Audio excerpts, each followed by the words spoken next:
সুপ্রিয় ভাইরা, আমরা একটা কথা না বলে নয়, আমি আজকে যিনি আমার পাশে আছেন, দাঁড়িয়েছেন, উনি আমার খুব বাল্য বন্ধু, একসাথে বিজনেসও করেছি, লাগানি নেতৃত্ব দিয়েছি এবং সুখে দুঃখের ওনার সাথে আমি এখনো আছি।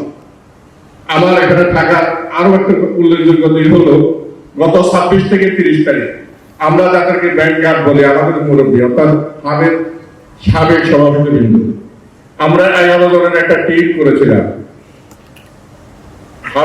সাবেক সভাপতি জামাল সাহেবের নেতৃত্বে।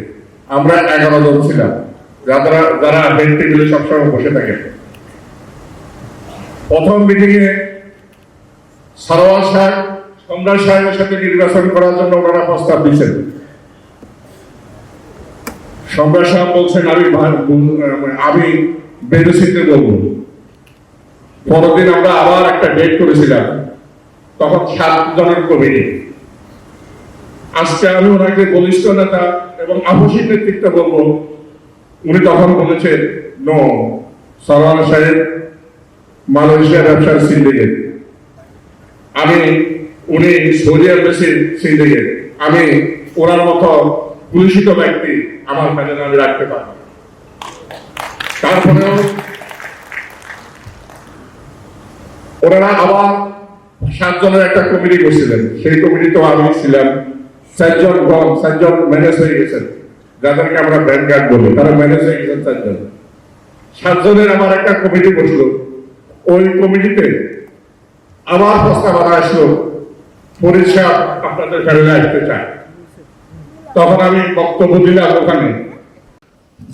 গত 6 মাস আগে আতাবের নির্বাচন গেল, 5,500 ভোটার ওখানে, একজন প্যানেল প্রধান কিভাবে সেকেন্ডম্যান হিসাবে এইখানে ভোট করে?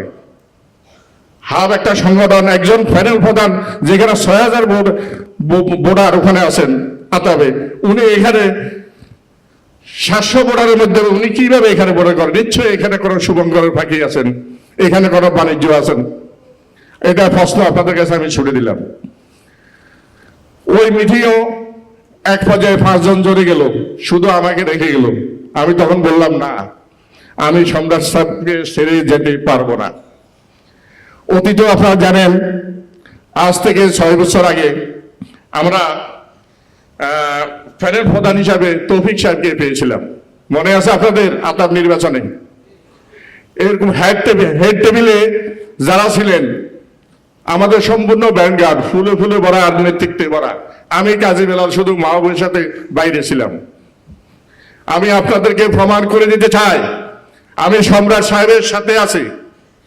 আমাদের কোন নেতা না দরকার নাই। ইনশাল্লাহ 22 তারিখ সম্পূর্ণ প্যানেলে আপনাদেরকে জয় করে আনবো ইনশাল্লাহ।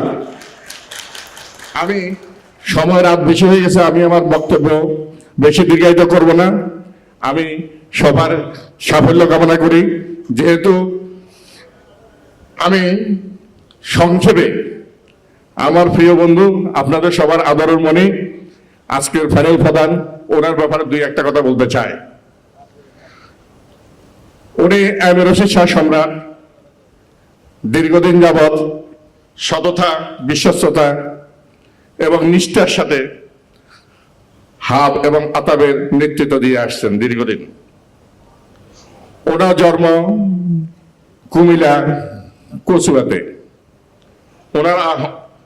উনি 2025 এবং 27-এ হাব বৈষম্য বিরোধী গণতান্ত্রিক জোট কার্যনির্বাহী পরিষদে প্যানেল প্রধান হিসাবে আপনাদের দোয়া এবং সমর্থন কামনা করে। ব্যবসায়িক পরিস্থিতি ওনার বিরল, যেটা অল্প সময় শেষ করা যাবে না। উনি মক্কা গ্রুপ অফ কোম্পানির চেয়ারম্যান, প্রেসিডেন্ট, ফ্লাইট এক্সপার্ট, স্বত্বাধিকারী মক্কা ট্যুরস অ্যান্ড ট্রাভেলস, সক্রিয় সদস্য হাব বাইরা আতাব অ্যাসোসিয়েশন অফ লায়ন্স ফাউন্ডেশন। ওনার শিক্ষাগত যোগ্যতা বিএসএস সমাজবিজ্ঞান, এমএসএস ঢাকা বিশ্ববিদ্যালয়, এমএ হাদিস আলিয়া মাদ্রাসা। উনি সমাজবিজ্ঞান অ্যালামনাই অ্যাসোসিয়েশন ও এসএমএল হক ঢাকা বিশ্ববিদ্যালয়ের স্টুডেন্ট অ্যাসোসিয়েশনের সক্রিয় সদস্য। উনি পৃথিবীর বিভিন্ন দেশে ভ্রমণ করেছেন। উনি বাংলা, আরবি, ইংরেজি, উর্দু, হিন্দি সব ভাষায় পারদর্শী। আপনারা জেনে খুশি হবেন, উনি এই যাবৎকালের 80 বার সৌদি আরব মক্কা নগরীতে গিয়েছেন। উনি Lions club of Dhaka council chairperson ছিলেন। উনি চেয়ারপারসন ব্র্যান্ড অ্যাম্বাসেডর ছিলেন বাংলাদেশের। উনি সেক্রেটারি জেনারেল ছিলেন ইসলামী ট্রাস্ট কসুয়া চাঁদপুর। উনি প্রতিষ্ঠাতা করেছেন শাহ আকিজ উদ্দিন জামে মসজিদ কসুয়া। উনি দাতা সদস্য সৌমোহনী সিনিয়র মাদ্রাসা কসুয়া চাঁদপুর। উনি পৃষ্ঠপোষকতা করেছেন ভাইরা গণতান্ত্রিক যুব ঐক্য মহাজোট। উনি সভাপতি ভাইরা গণতান্ত্রিক গণতান্ত্রিক ঐক্য জোট। তিনি আপনাদের সকলের দোয়া সমর্থন পূর্ণ ফ্যানেলে ভোট কামনা করেছেন। আমি আপনাদের সামনে ওনাকে উপস্থিত করলাম, আপনারা সবাই ওনার জন্য দোয়া করবেন। ধন্যবাদ সবাইকে।